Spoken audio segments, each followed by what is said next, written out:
Assalamualaikum warahmatullahi wabarakatuh.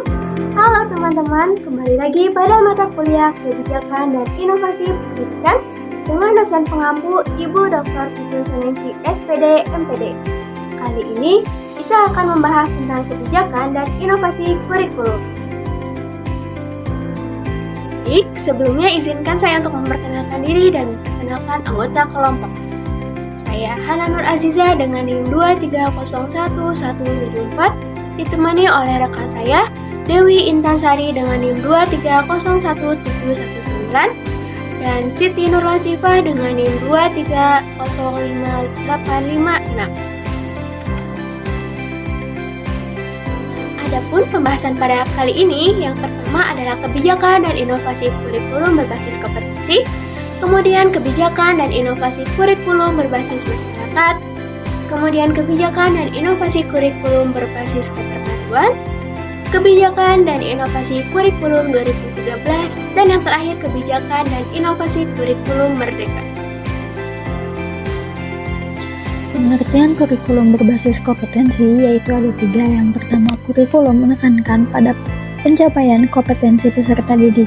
Yang kedua, fokus pada kemampuan nyata, pengetahuan, keterampilan, sikap. Yang ketiga, dirancang agar siswa siap menghadapi dunia kerja dan kehidupan nyata. Selanjutnya, kebijakan terkait kurikulum berbasis kompetensi. Yang pertama, implementasi kurikulum 2004 atau KBK lalu disempurnakan menjadi KTSP dan kurikulum 2013, kebijakan Merdeka Belajar oleh Kemendikbudristek. Yang ketiga yaitu penyesuaian dengan standar nasional pendidikan dan profil belajar Pancasila. Inovasi dalam implementasi berbasis kompetensi. Pertama, pembelajaran berbasis proyek atau project-based learning. Dan yang kedua, penilaian berbasis kompetensi, autentik, portofolio, dan rubrik. Dan yang ketiga, penguatan soft skill dan hard skill.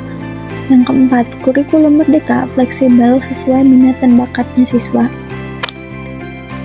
Kebijakan kurikulum berbasis masyarakat. Masyarakat sebagai subjek dan objeknya pendidikan. Yang kedua, pendidikan berbasis kebutuhan lokal dan budaya setempat. Yang ketiga, mendorong partisipasinya masyarakat dalam penyusunan dan pelaksanaan kurikulum. Inovasi kurikulum berbasis masyarakat. Yang pertama yaitu kurikulum muatan lokal atau MULOK. Dikembangkan, sekolah diberikan fleksibilitas untuk menambahkan mata pelajaran atau program berbasis potensi dan kebutuhan daerah, seperti bahasa daerahnya, kesenian tradisional, atau keterampilan spesifik seperti pertanian, perikanan, dan kerajinan lokal. Yang kedua, kemitraan sekolah masyarakat. Sekolah membangun hubungan kerjasama dengan berbagai pihak di masyarakat, seperti dunia usaha, industri lokal, lembaga adat, atau komunitas seni budaya untuk mendukung program pembelajaran yang relevan dengan dunia nyata. Dan yang terakhir yaitu proyek berbasis komunitas. Siswa diajak mengerjakan proyek nyata yang bermanfaat bagi masyarakat, misalnya proyek kebersihan lingkungan, pembuatan produk kreatif lokal, atau kegiatan sosial. Ini meningkatkan keterampilan problem solving, kerja tim, dan rasa tanggung jawab untuk siswa. Contohnya seperti siswa membantu membuat kerajinan tangan asli daerah untuk dipamerkan di festival. Kebijakan dan inovasi kurikulum berbasis keterpaduan. Kurikulum berbasis keterpaduan adalah suatu bentuk kurikulum yang meniadakan batas-batas antara berbagai mata pelajaran dan menyajikan bahan pelajaran dalam bentuk unit atau keseluruhan. Menurut Sabda Rifanti, kurikulum dirancang berdasarkan sistem keterpaduan yang mempertimbangkan komponen-komponen masukan, proses, dan produk secara seimbang dan setara. Pada komponen masukan, kurikulum dititik beratkan pada mata-mata pelajaran yang logis dan sistematis, agar siswa menguasai struktur pengetahuan tertentu. Pada komponen proses, kurikulum dititik beratkan pada pembentukan konsep berpikir dan cara belajar yang diarahkan kepada pengembangan peta kognitif. Pada komponen produk, kurikulum dititik beratkan pada pembentukan tingkah laku spesifik. Menurut Ali Syahbana juga, konsep keterpaduan pada hakikatnya menunjukkan pada keseluruhan, kesatuan, kebulatan, kelengkapan, kompleks yang ditandai oleh interaksi dan interdependensi antara komponen-komponennya.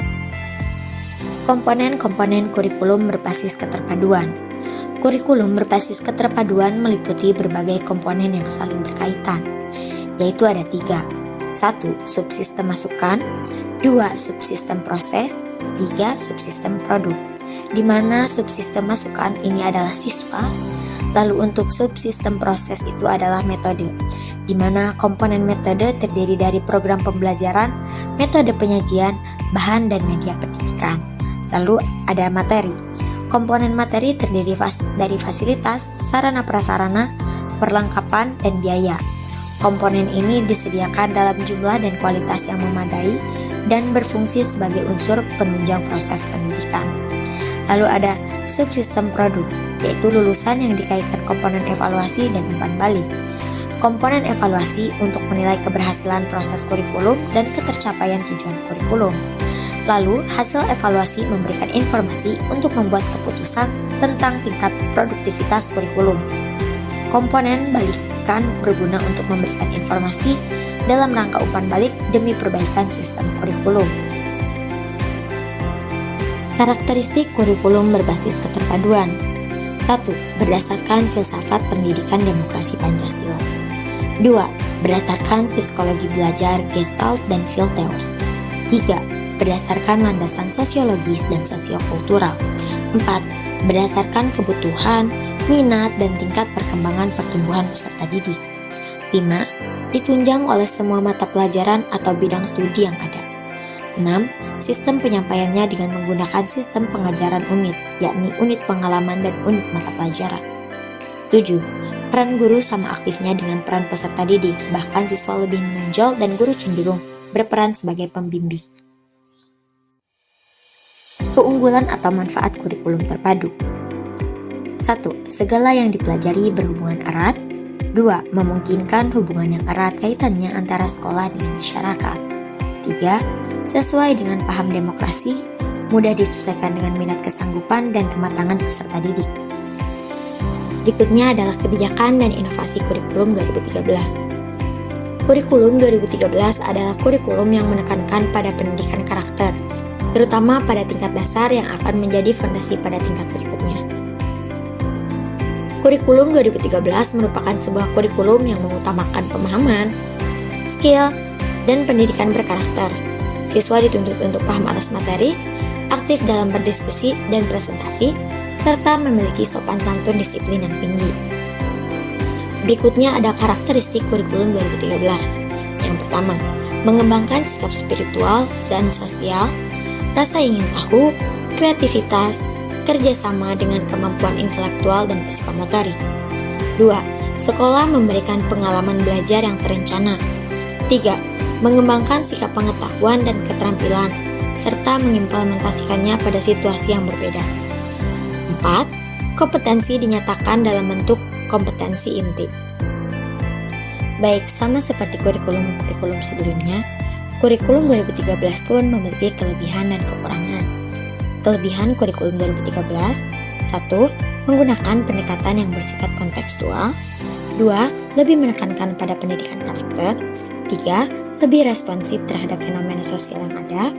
4. Proses penilaian dilakukan dari semua aspek. 5. Mendorong guru untuk semakin kreatif sebagai fasilitator pembelajaran. Lalu ada kekurangan. Kekurangan dari kurikulum 2013 ini yang pertama, pemerintah melihat seolah semua guru dan siswa memiliki kapasitas yang sama. 2. Guru tidak dilibatkan secara langsung dalam proses pengembangan kurikulum. Selanjutnya, materi tentang kebijakan dan inovasi kurikulum Merdeka. Merdeka Belajar diretas oleh Menteri Pendidikan dan Kebudayaan Republik Indonesia, Nadiem Anwar Makarim. Salah satu yang melatar belakangi kebijakan ini adalah memberikan kebebasan berpikir yang harus dimulai oleh para guru sebelum mengajar dari sudut pelaksanaan yang real dan sederhana. Proses inovasi kurikulum Merdeka dilakukan melalui pengurangan kompetensi dasar untuk setiap mata pembelajaran sehingga guru dan siswa dapat fokus pada kompetensi esensial untuk kelanjutan pembelajaran di tingkat selanjutnya, di mana esensi Merdeka Belajar adalah kebebasan guru dan siswa dalam proses pembelajaran. Selanjutnya adalah kebijakan kurikulum merdeka. Yang pertama, ujian sekolah berstandar nasional atau USBN diganti dengan ujian asesmen atau sering disebut penilaian sumatif akhir jenjang yang diselenggarakan oleh masing-masing sekolah. Yang kedua, ujian nasional atau UN diubah menjadi asesmen kompetensi minimum dan survei karakter. Selanjutnya yang ketiga, guru secara bebas dapat memilih, membuat, menggunakan dan mengembangkan format rencana pelaksanaan pembelajaran atau RPP sesuai kebutuhannya. Yang keempat, menerima kebijakan penerimaan peserta didik baru atau PPDB lebih fleksibel guna mengakomodasi ketimpangan akses dan kualitas di berbagai daerah. Dan yang terakhir, struktur kurikulum dibagi menjadi dua kegiatan pembelajaran utama, yaitu pembelajaran reguler atau rutin yang merupakan kegiatan intrakurikuler, dan yang kedua, proyek penguatan profil pelajar Pancasila atau P5 yang merupakan kegiatan kokurikuler. Selanjutnya adalah arah kebijakan kurikulum merdeka. Yang pertama, merdeka berpikir. Indikator merdeka berpikir berupa kebebasan dalam mendesain pembelajaran sesuai kebutuhan dan potensi siswa. Kemudian merdeka berinovasi. Indikator ini berupa tingkat kebaruan yang dapat bermanfaat secara luas bagi masyarakat. Yang ketiga adalah merdeka belajar mandiri dan kreatif. Indikator merdeka belajar mandiri dan kreatif berupa bebas dari aturan dan tekanan orang lain. Dan yang terakhir, merdeka untuk kebahagiaan. Indikator merdeka menemukan kebahagiaan berupa terciptanya iklim pembelajaran yang menyenangkan dan kondusif. Terima kasih atas perhatiannya. Semoga materi yang disampaikan dapat bermanfaat untuk kita semua. Assalamualaikum warahmatullahi wabarakatuh.